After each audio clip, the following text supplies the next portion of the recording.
Make some noise.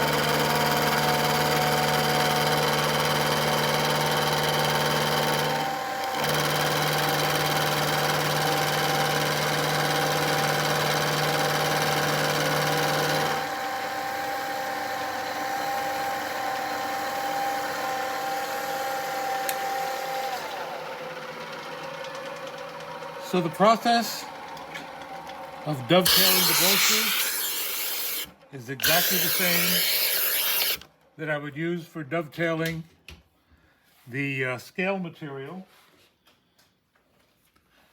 Here's the scale material that I would use. Stick that in there also in exactly the same position. One in each. And then cut the same angle, which happens to be 60 degrees, as I said. I do want to show one other point. If you'll come around here. For the scale material, especially things like micarta or wood. Hold it. All right.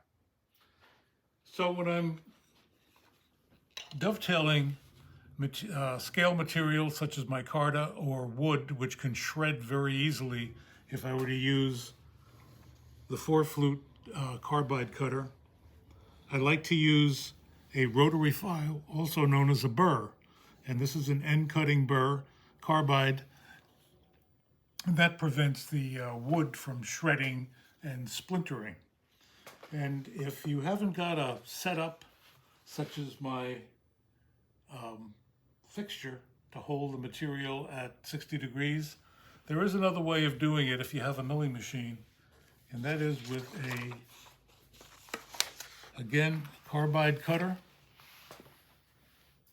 known as a burr, with a 60-degree angle.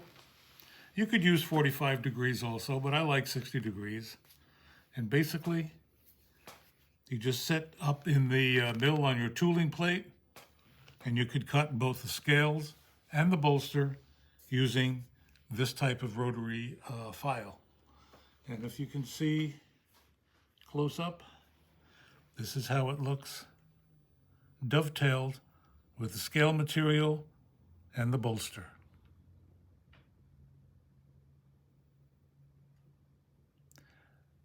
And that basically concludes our sojourn into bolsters on the folding knife. Thanks for watching. Now, if you don't have a milling machine, there is a technique for making bolsters, making them squared. Basically, you put the two bolsters together and you do it on a flat platen grinder. And there are two things you have to remember. One is you use a tri-pin to make sure that the pivot holes are all lined up. And number two, you hold them together with super glue. Don't put a lot on, just a couple of dots will be sufficient. But don't overheat the pieces. Keep cooling them off because that super glue will release with heat and you don't want them to suddenly shift while you're grinding. You want them to be ground, both of them exactly at the same time. So that's how you can do it without a milling machine.